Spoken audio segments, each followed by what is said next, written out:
Next numerical में ये बोला गया है hydraulic brake system of a car of mass 1000 kg having speed of 50 kilometre per hour. तो यहाँ पे आपको एक कार का एग्जाम्पल दिया हुआ है। Let us consider this is a car, ये वो कार है, ये कंसीडर करते हैं।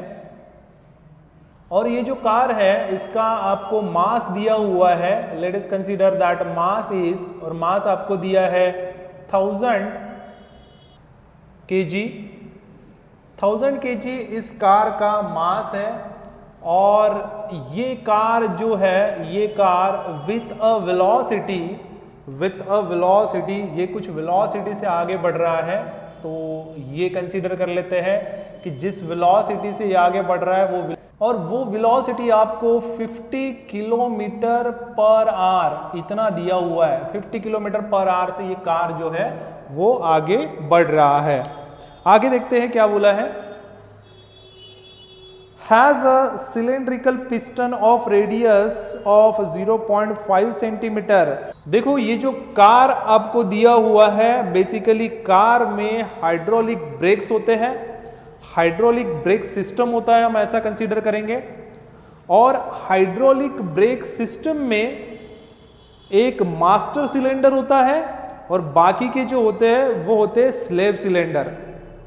तो जो मास्टर सिलेंडर होता है वहां पे लगा रहता है एक पिस्टन। जो पिस्टन, उसका जो एरिया होता है वो पिस्टन का एरिया कम होता है। और उसी पिस्टन का यहां पे आपको रेडियस दिया गया है और वो रेडियस बोला गया है दैट इज 0.5 सेंटीमीटर। तो वो जो मास्टर सिलेंडर है उसका रेडियस आपको दिया हुआ है। तो यहां पे गिवन में हम ये चीजें लिख देते हैं है mass of the car that is 1000 kg इतना दिया हुआ है। सेकेंड चीज आपको वेलोसिटी दिया है कार का जो 50 किलोमीटर पर आवर से आगे बढ़ रहा है।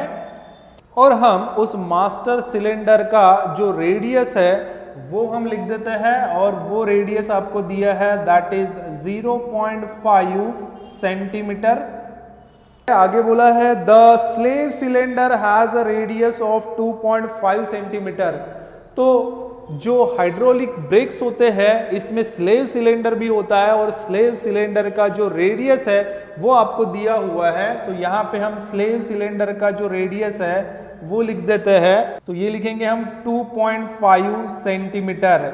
ये आगे बोला गया है if a constant force of 100 newton is applied on the brake. जो ब्रेक होता है इसके ऊपर में जो फोर्स लगाया गया है वो है 100 न्यूटन का। तो वो फोर्स जो है वो हम लिख देते हैं दैट इज वो फोर्स F1 हम कंसीडर कर लेते हैं और वो है आपको दिया हुआ 100 न्यूटन। 100 न्यूटन इतना फोर्स उसके ऊपर में लगाया गया है। ठीक है। What distance the car will travel before coming to stop?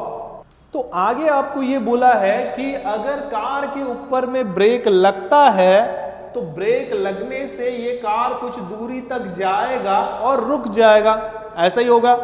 तो ये कितनी दूरी तक आगे जा सकता है, बस वो दूरी आपको निकालना है, वो डिस्टेंस आपको निकालना है। तो मान के चलते हैं ये जो कार है, ये कार यहां से यहां तक कुछ डिस्टेंस इसने कवर कर लिया। तो वो जो डिस्टेंस है वो डिस्टेंस हम s कंसीडर कर लेते हैं और ये s का वैल्यू आपको निकालना है। सो यहां पे हम लिख देते हैं फाइंड क्या करना है हमें। तो फाइंड हमें करना है what is the distance travelled by the car after applying the brake. तो यहां पे हम लिख देते हैं हमें वैल्यू निकालना है, s का वैल्यू निकालना है, कितना डिस्टेंस वो कवर करेगा, ये चीज हमें निकालना है। देखिए यहां पे जो फोर्स है वो आपको न्यूटन में दिया हुआ है, मतलब ऐसा सिस्टम में है। इसके अलावा मास जो है kg वो भी ऐसा सिस्टम में है। ओके, लेकिन यहां पे देखिए किलोमीटर पर आवर, सेंटीमीटर, ये कोई ऐसा सिस्टम नहीं है। तो इसको ऐसा सिस्टम में लाना पड़ेगा। तो इसको ऐसा सिस्टम में लाने के लिए ये किलोमीटर पर आवर को आपको लिखना पड़ेगा मीटर पर सेकेंड, इसको मीटर पर सेकेंड में कन्वर्ट करना है।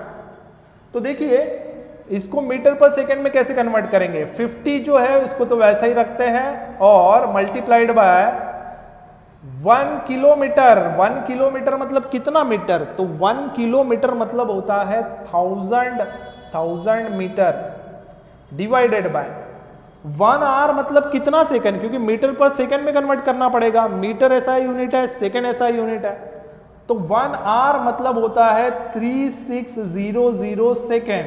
ठीक है, 1 आवर मतलब 60 मिनट और 1 मिनट मतलब 60 सेकेंड, तो 60 मल्टीप्लाइड बाय 60 3600 सेकेंड। 1 आवर मतलब इतना सेकेंड। जब आप इसको कैलकुलेट करने जाओगे तो ये 0 इधर से कैंसल, 10 डिवाइडेड बाय 36 रहेगा। आप इसको भी डिवाइड करने जाओगे तो ये मिलेगा, ये 2 5 10 और ये 2 1 2 और 2 8 16। तो इसका रेशो जो है ये 5/18 आता है। इसीलिए आपको ज्यादातर न्यूमेरिकल में जब भी किलोमीटर पर आवर दिया रहेगा तो उसको मीटर पर सेकेंड में कन्वर्ट करने के लिए डायरेक्टली 5/18 से मल्टीप्लाई करके जो है वो आंसर निकाला जाता है। तो आप डायरेक्ट यहां पे 5/18 अगर ऐसा लिखते हो तो भी चलेगा, या फिर आपने ऐसा लिखा तो भी चलेगा।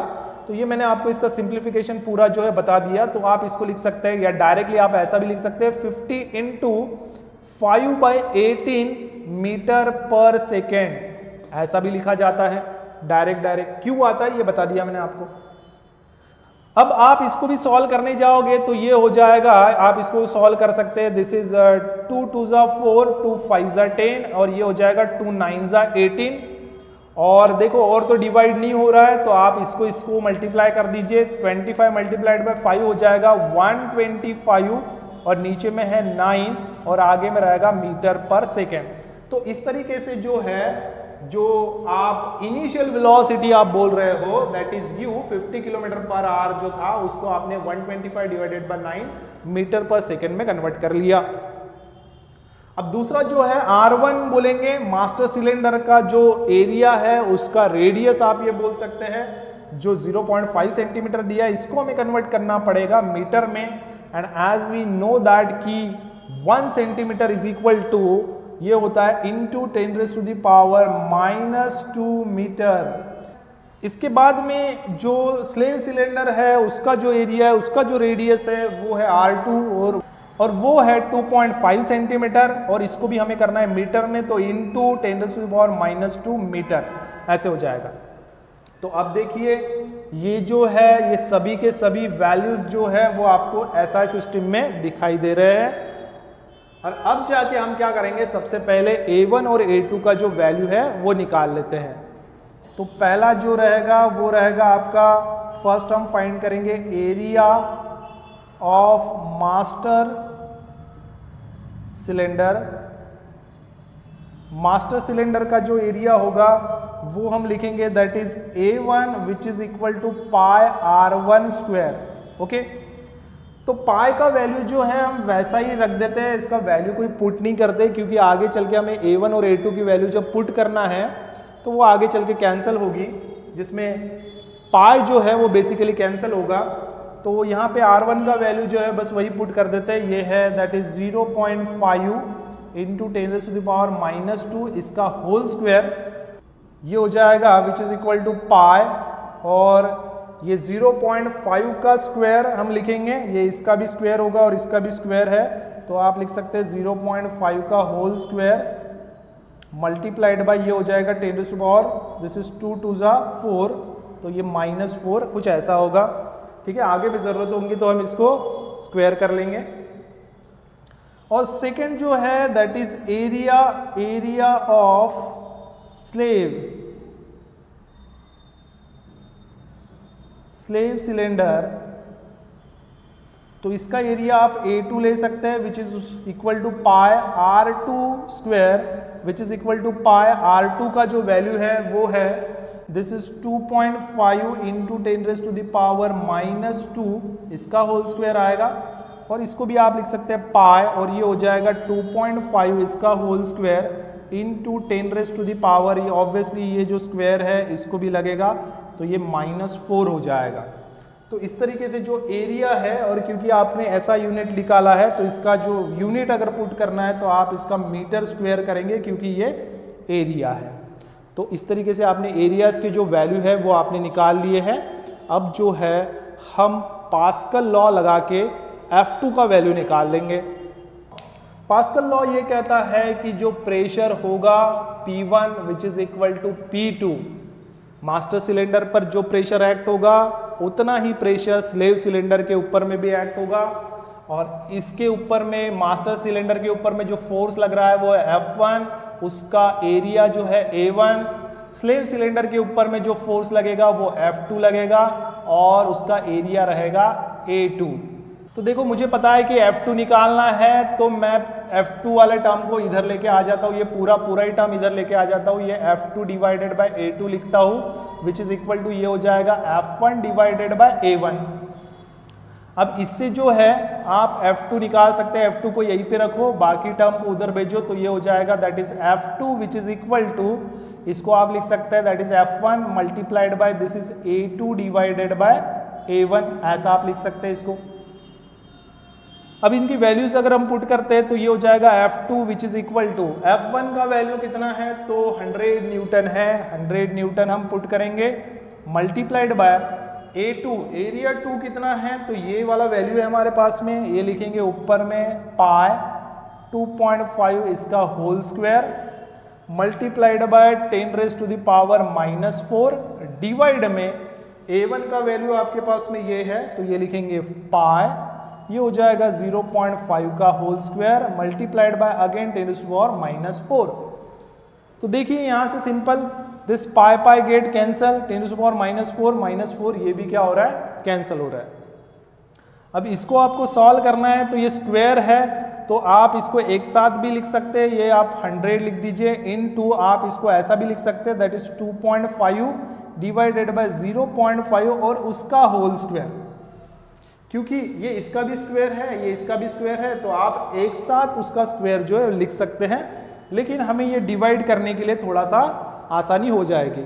अब ये एक चीज नोट करिए कि ये जो डेसिमल पॉइंट है ये एक डिजिट के पहले है, ऊपर में भी एक डिजिट के पहले है, तो ये जो डेसिमल पॉइंट है वो सीधे सीधे कैंसिल हो जाएंगे। या फिर आप इसको और समझना चाहते हैं तो ये 2.5 है, इसको अगर मुझे ऐसा लिखना होगा 25 लिखना होगा तो पॉइंट को मुझे 1 डिजिट राइट में शिफ्ट करना पड़ेगा, तो राइट में शिफ्ट करूंगा तो 25 इंटू ये हो जाएगा 10 राइट में शिफ्ट किया इसलिए -1, और ये जो है ये 0.5 है तो 0.5 को अगर मान लो 5 बनाना है इसका मतलब पॉइंट को राइट में 1 डिजिट शिफ्ट करना है तो वही हो जाएगा इंटू 10⁻⁻1। अब ये दोनों टर्म अगर एक दूसरे के डिवीजन में है तो ये क्या होगा, ये तो कैंसिल हो जाएगा, ये कैंसिल होगा मतलब क्या, ये पॉइंट आप कैंसिल कर सकते हैं। तो ये जो पॉइंट है आप यहाँ से डायरेक्ट बोल सकते हैं कि आपने क्या कर दिया कैंसिल कर दिया, तो आपके पास में क्या बचा 25 डिवाइडेड बाय 5 बच गया। तो 25 डिवाइडेड बाय 5 मतलब क्या होगा 5 5 25, तो ये जो है ये 100 मल्टीप्लाइड बाय 5 इसका स्क्वायर ऐसा आएगा, नीचे में तो 1 रहेगा, तो ये हो गया 5 का स्क्वायर मतलब 100 multiplied by 5 5 25 and 25 multiplied by 100 ये हो जाएगा 2500। तो F2 जो फोर्स लग रहा है मतलब स्लेव सिलेंडर के ऊपर में जो फोर्स लग रहा है वो है 2500 न्यूटन। ऑब्वियसली इसका यूनिट क्या देंगे हम न्यूटन देंगे, क्योंकि सभी वैल्यूज जो है हमने ऐसा सिस्टम में ला लिए थे, तो लास्ट में इसका जो यूनिट है वो भी आपको ऐसा सिस्टम में ही देना पड़ेगा।